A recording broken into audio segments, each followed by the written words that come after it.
morning students. We were discussing the chapter current electricity and we have moved to the almost the last portion of this chapter, that is the potentiometer. Okay, potentiometer, which is very important in this chapter, as well as you have to do practicals on this particular topic.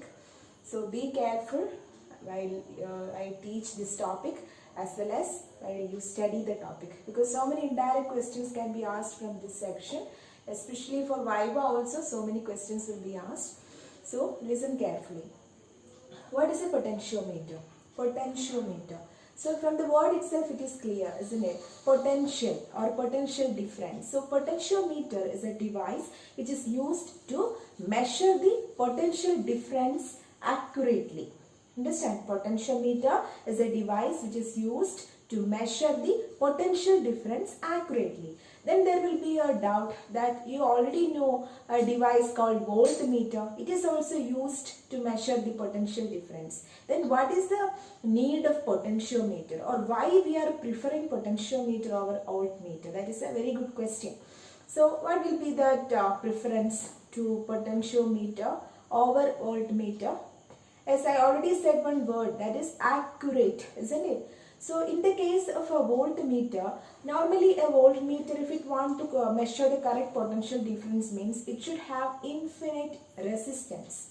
A voltmeter should be manufactured in such a way that it should have infinite resistance. But it is not practically possible to manufacture such a device having infinite resistance. So we are using a potentiometer. And this potentiometer uses a different method, and we already studied in meter bridge, that is null deflection method. Null deflection method in which no current is drawn from the circuit. If no current is drawn from the circuit, exact value of potential difference can be measured there, isn't it? So here potential difference has so many advantages over voltmeter that we will study at the end of this topic. Anyway, we are moving to the construction of potentiometer. Okay, you can see a diagram here. So this is all about the construction of a potentiometer, and in this particular diagram, as in the case of a meter bridge, you have seen in the case of a meter bridge there is a 1 meter length wire, isn't it? Having uniform cross section, uniform resistance, everything, isn't it? Then there are certain copper strips. Same in the case of a potentiometer also, but the potentiometer length can vary from 4 meter to 10 meters. So there will be 4 wires each having 1 meter, or there will be 10 wires each having 1 meter. In our lab we are using a 10 meter potentiometer, 10 meter length potentiometer. So this potentiometer has a length wire varying from 4 meter to 10 meters. Understand? So you can see a wire starting from here. I can name it as A and B. Okay. So this is a 4 meter. We are discussing with 4 meter potentiometer wire. So this is a potentiometer wire having uniform cross section, and it is made up of a material like manganese or constant iron.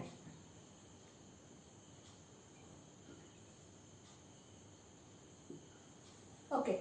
Now you can see in this side there is a small circuit.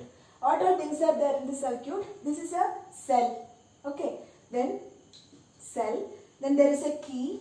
There is a rheostat. So rheostat is connected to this end, and the positive of the cell is connected to this end. Okay. This particular circuit is called the driving circuit. Driving circuit, or also known as primary circuit, or you can call it as auxiliary circuit. Why I am saying these names means you should be aware of this, because during Viva questions may be asked. So driving circuit, primary circuit, or auxiliary circuit. What is that? That is this particular circuit, and this circuit is providing a constant current to this potentiometer wire.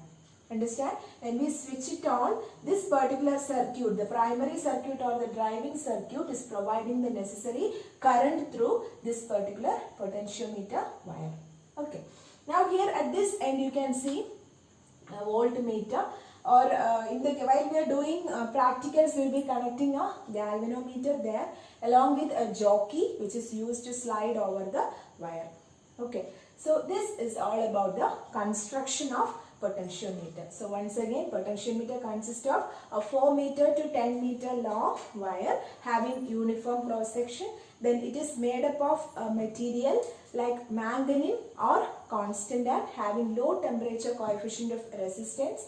Then here one circuit is there. It is called the primary circuit or auxiliary circuit. This primary circuit or the driving circuit. Okay, this circuit will provide the necessary constant current to the potentiometer wire. Then a jockey is also placed. When we are moving to the applications, I will say more about the details. Then here one jockey is placed along with a voltmeter, or while doing lab, we are connecting a galvanometer there, and this is sliding over the potentiometer wire, and here we are using a null deflection method which will give you accurate value. That is why we are preferring potentiometer over voltmeter. Understand? Now we are moving to its principle, theory, working, etc. So now we are discussing the principle of a potentiometer. Okay.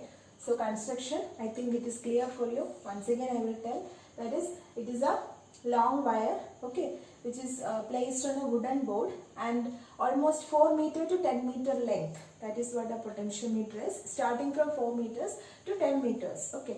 Then this particular side is the primary circuit or auxiliary circuit or driving circuit, which supplies the necessary current to this potentiometer wire.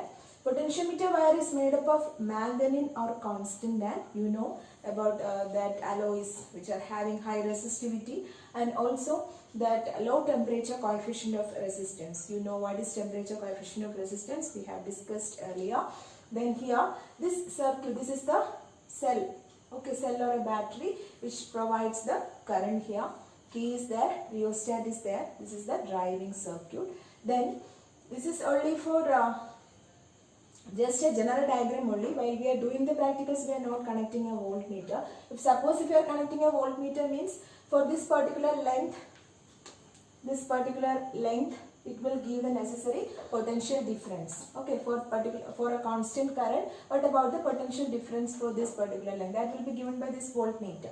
Okay, if suppose it is giving a voltage or potential difference for this length, I can write V is equal to IR, isn't it? V is equal to IR by Ohm's law. Now R is equal to what? In terms of resistivity, R equal to rho L by A. Rho L by A. Now it is already said that this wire is of uniform cross section, then resistivity is already a constant, isn't it? So this current is also a constant. This is supplying a constant current, I told that. So you can see that this I into rho L by A, in which this I, rho and A are constants, isn't it? So I can say V is equal to a particular constant into L. Okay, or V is proportional to L. V is proportional to L, and this is the principle of potentiometer. Understand? So first V equal to IR, instead of R I put the values rho into L by A. Already said that a constant current is supplied here having a uniform cross sectional area, and resistivity is constant for a particular material. So these are all constants, and you will get like V is equal to K into L, or V is proportional to L. Okay. Now if I make this into statement, I can read like, when a constant current flows, you can see that when a constant current flows through a wire of uniform cross section, these are the points you have to note. What are they? A constant current and then a uniform cross section wire. The potential drop across any length of the wire is directly proportional to its length. So if you are considering a particular length, we will get that potential difference for that length. Okay. So that will be what? Proportional. That is, potential difference increases if the length increases. Potential difference decreases if the length decreases. That is, V is directly proportional to L. Based on this principle, the potentiometer works. Understand?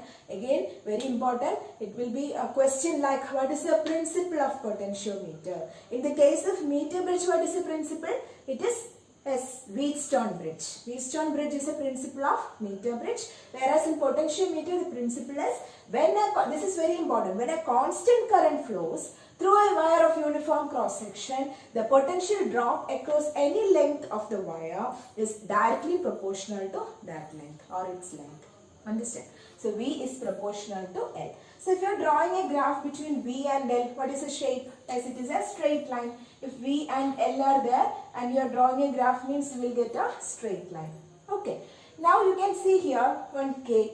What is this K? K is equal to, again one more question, K equal to V by L. K equal to V by L. That is the potential drop per unit length. Potential drop per unit length. Understand? That is called potential gradient. Potential gradient. So you can say this potential gradient can be defined as the potential difference per unit length or potential drop per unit length. So what will be its unit? Its unit is volt per meter. Volt per meter. Okay. So potential gradient is defined as the ratio of potential difference to length. Its unit is volt per meter. Already you have seen like an equation dV by dx. What is dV by dx? In the first chapter we have studied that electric field is a negative gradient of potential. Gradient, isn't it? With respect to length, if I was saying, it is said to be gradient. So here potential with respect to length is said to be potential gradient and the unit is volt per meter. Understand? So you understood what is a potentiometer, why you are using potentiometer over voltmeter. Then here the construction is clear. Okay. Then principle is clear. V proportional to L is the principle, and also we have defined potential gradient. Now there are two applications for potentiometer, that is what we are going to discuss. Now we are moving to the applications of potentiometer. There are two applications. Okay, mainly there are two applications, and these two applications you are doing in the laboratory. That is, first application is comparison of EMF of two cells. Comparison of EMF of two cells. That means if you are given two cells, like in the lab we are using Leclanché cell and Daniell cell.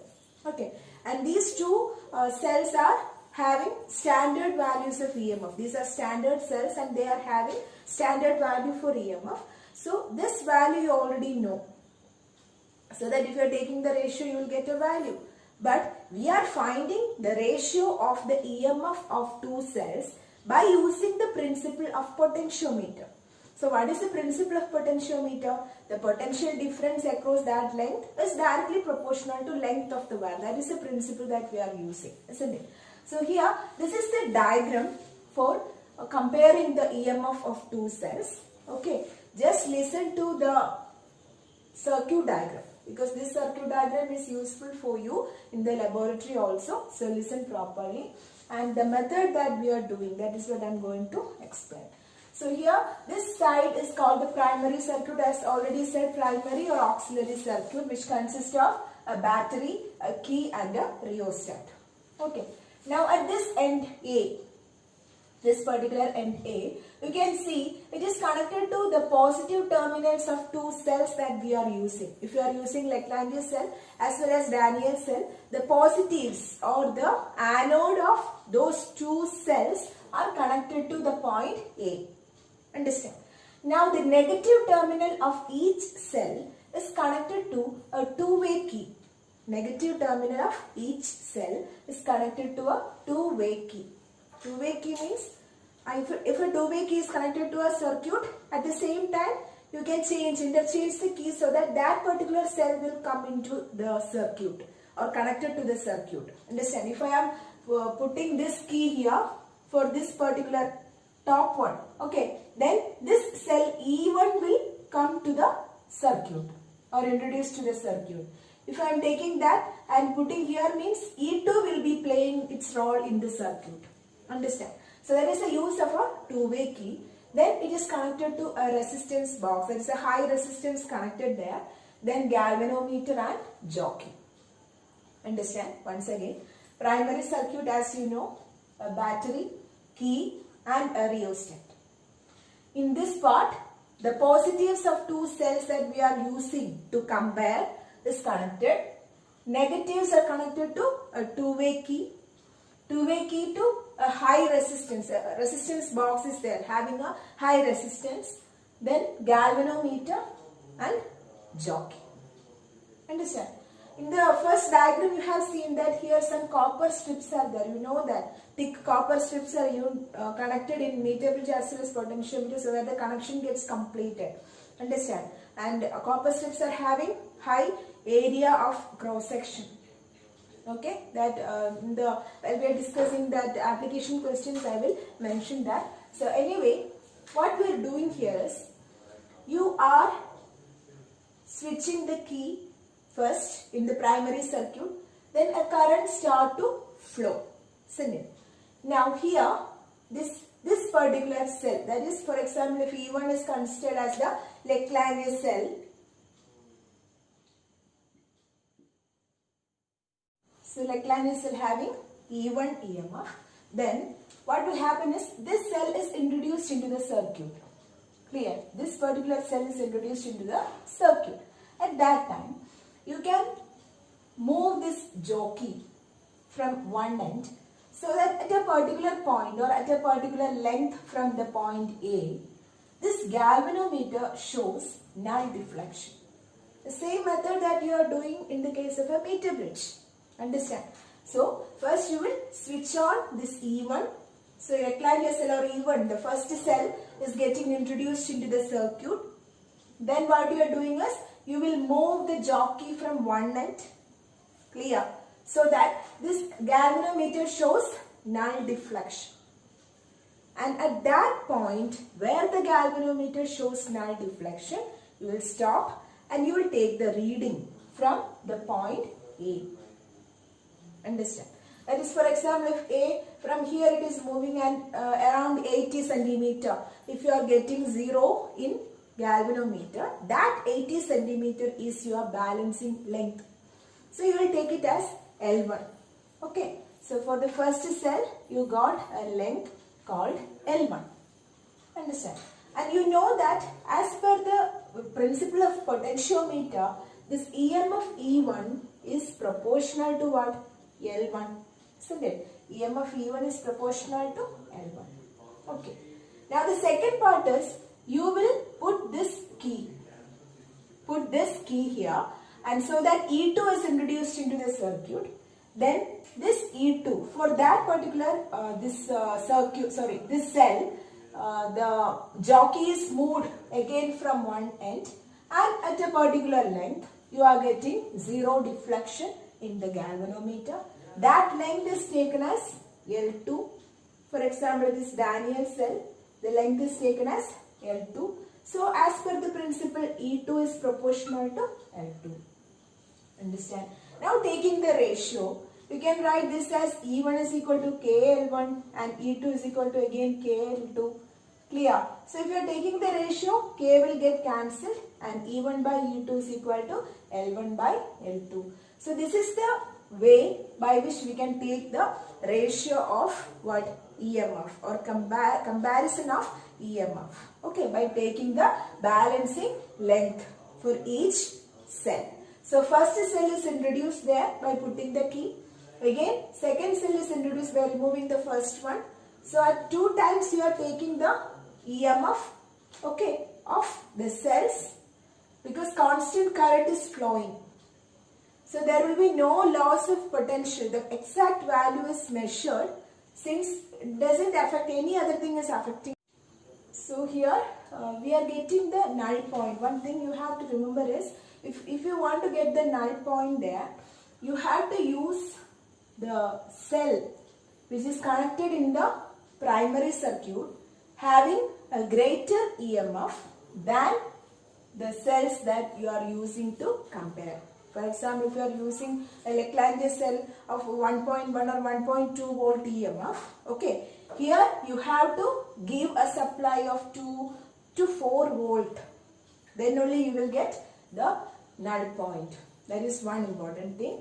And also from this equation, suppose if you know one cell because it is a standard cell and you know the value, and the other cell you don't know the EMF. Then also you can find it like E1 is equal to E2 into L1 by L2. Understand? So in this way you can find the unknown EMF if one cell is known. Second is you can compare the ratios. Okay, the important thing that you have to notice, the cell that you are using here in the primary circuit or auxiliary circuit should have an EMF greater than these cells.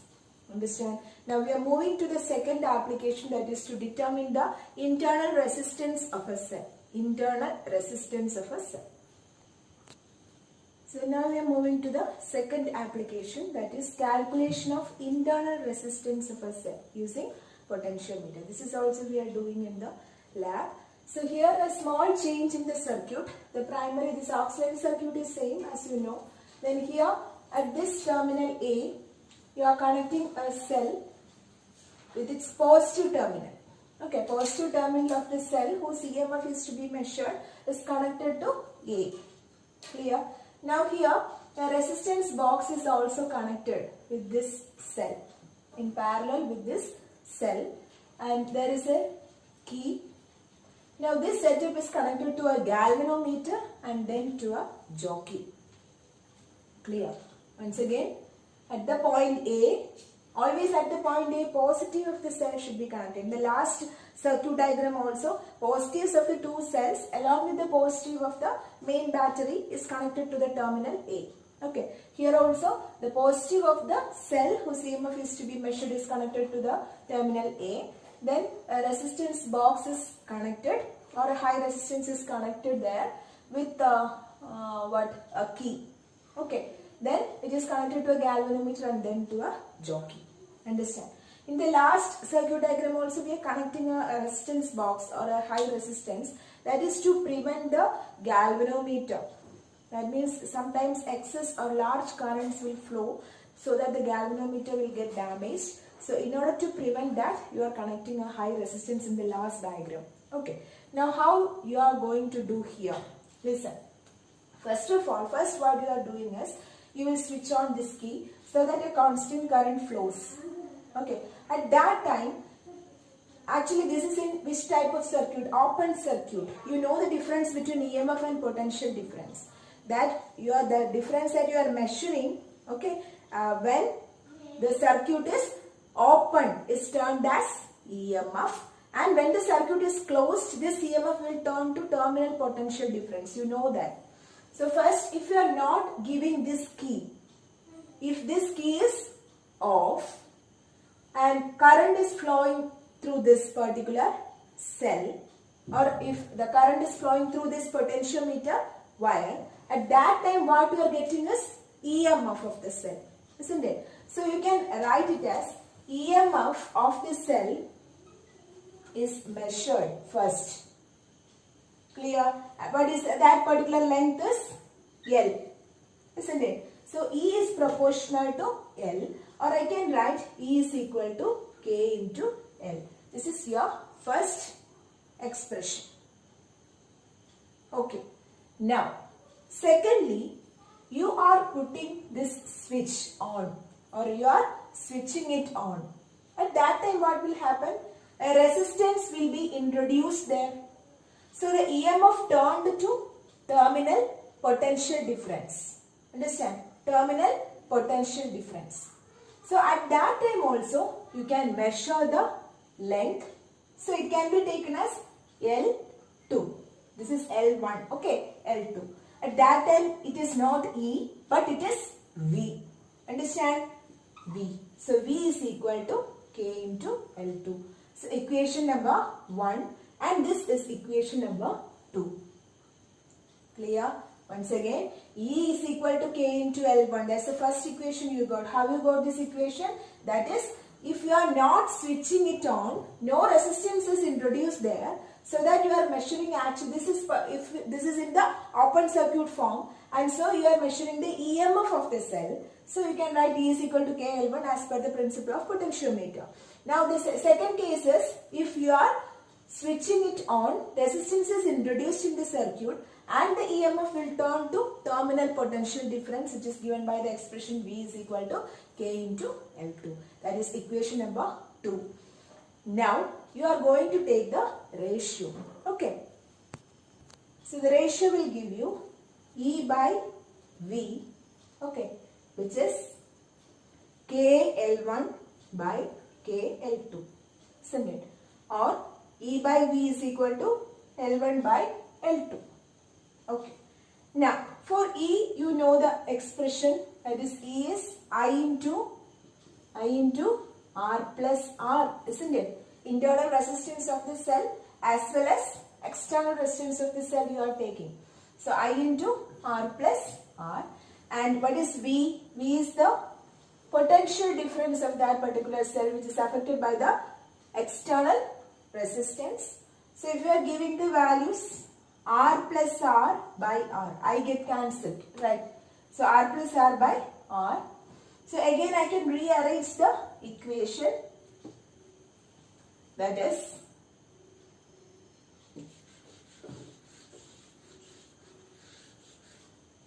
once again I will write, that is E is equal to K into L1 and V is equal to K into L2. E by V is equal to L1 by L2, okay, which is I into R plus R by I into R. This much clear, no? Now listen, L1 by L2 can be written as R plus R by R, okay, which is what? E by V. Clear? So you can divide this, that is 1 plus R by R equal to L1 by L2. 1 plus R by R equal to L1 by L2, or R by R is equal to L1 by L2 minus 1. Isn't it? So what is R? R equal to capital R into L1 by L2 minus 1. Or you can write it as L1 minus L2 by L2 into R. So this is the expression to find the internal resistance if you are knowing the balancing length as well as the external resistance. Understand? Clear? So once again, this is the circuit diagram for measuring the internal resistance of a cell. For that, you have the primary circuit which supplies the constant current there. Then at the point, you have to connect a cell whose EMF is to be measured. Then a resistance box is also connected in parallel along with the key to the cell. Then a galvanometer wire is there, jockey is there. First what you are doing is, you are not switching it on. Okay, so a constant current flows through the potentiometer wire, and at that time you can measure the EMF of the cell. So when this EMF is measured, you will get a balancing length and you can write E is equal to K into L1. When you are switching it on, it will turn to V, the potential difference. So V equal to K into L2, another balancing length you are getting. That means at that point, G is equal to what? 0. Okay. That means the current through the galvanometer is 0. So if you are taking the ratio E by V, L1 by L2, which is again L1, E is equal to I into R plus R and V is IR. So taking the ratio, you will get L1 by L2 equal to R plus R by R, or 1 plus R by R equal to L1 by L2. So R by R is equal to L1 by L2 minus 1, or R equal to R into L1 by L2 minus 1. Where capital R is the resistance that you are giving from the resistance box. Small r is the internal resistance of the cell. You know what is internal resistance? The resistance offered by the cell. It depends on certain factors also, you know that. Then small r is equal to L1 minus L2 by L2 into R. So this is the expression for what? Finding internal resistance. So next is sensitivity of a potentiometer or sensitiveness of a potentiometer. Okay, this is also a very important question. Important one. So potentiometer is said to be sensitive if it is able to measure very small potential differences. Okay, if the potentiometer is able to measure very small potential differences, or if it is able to show significant change in the length, balancing length, for which the potential differences are measured, then we can say that that particular instrument is very sensitive. Okay, so potentiometer is normally a sensitive instrument, and this sensitivity can be increased. The sensitivity of a potentiometer can be increased by reducing the potential gradient. Understand? Very important. Sensitivity can be increased by reducing the potential gradient.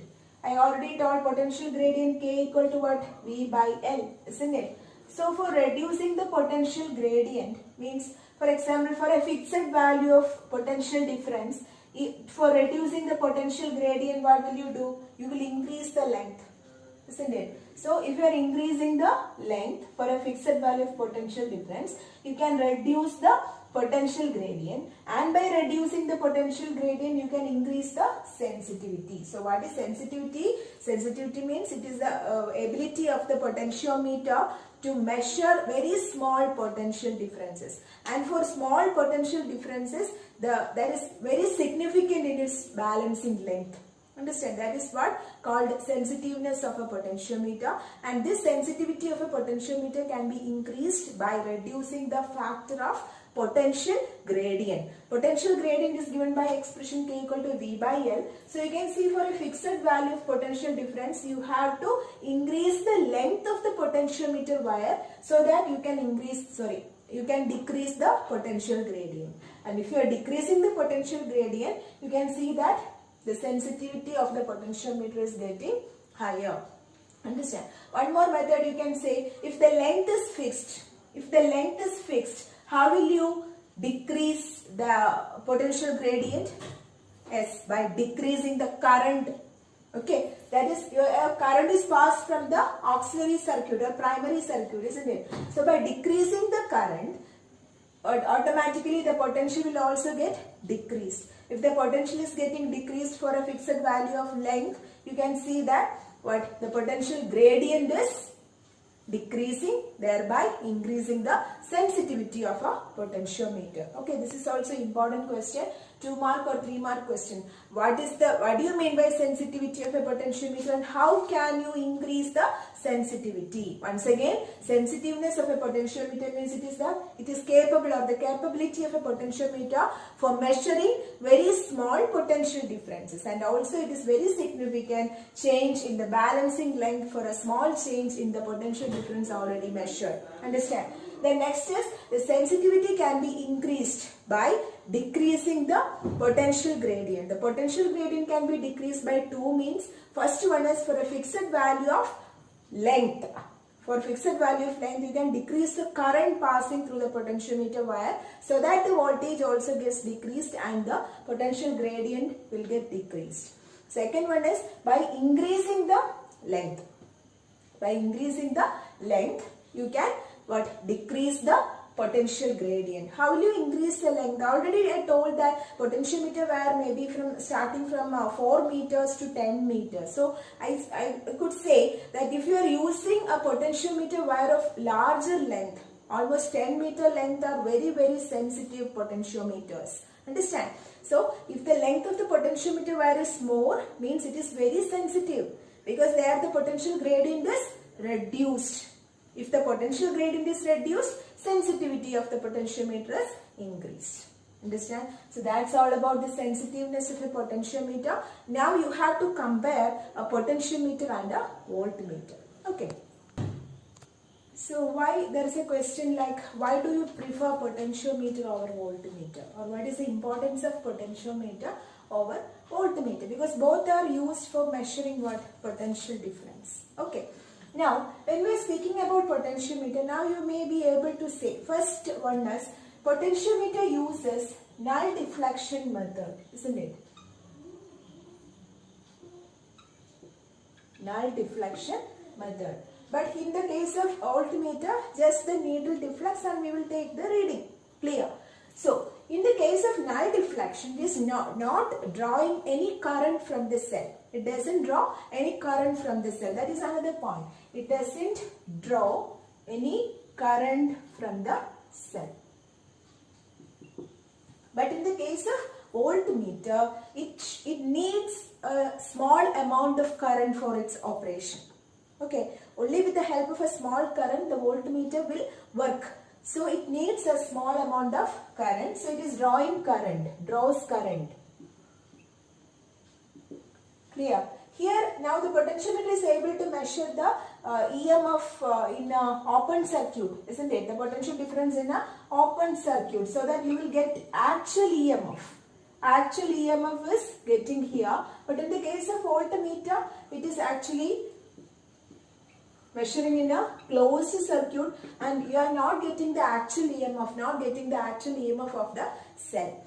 So there are certain differences between this potentiometer and voltmeter. Also, you have seen that the potentiometer is very sensitive. It is a sensitive instrument, and so that it is able to measure very small potential differences. If you are increasing the length of the potentiometer wire, it is able to measure even very small potential differences. So such a sensitive and accurate instrument is potentiometer. Okay, but voltmeter gives the value, but it will be there will be a slight variation with the actual value, since it draws a certain amount of current from the cell, and this current is needed for its operation. And a voltmeter cannot have an infinite resistance. Only with the help of infinite resistance it is able to measure the actual potential difference. But in the case of potentiometer, since it is using null deflection method, null deflection means zero current. Zero current means it is equivalent to infinite resistance, isn't it? So that is a very appropriate method, so that you are getting the accurate value in the case of potentiometer. While in the case of voltmeter, even if it measures what, it cannot give accurate value because of certain limitations. Okay, so that's all about the comparison between potentiometer and voltmeter, and today we have discussed very important topics, starting from potentiometer, use of potentiometer, principle, construction, working, okay, then applications, two applications we discussed, then we studied about the sensitivity of a potentiometer, and then comparison of potentiometer and voltmeter. So that's all for today. Have a nice day.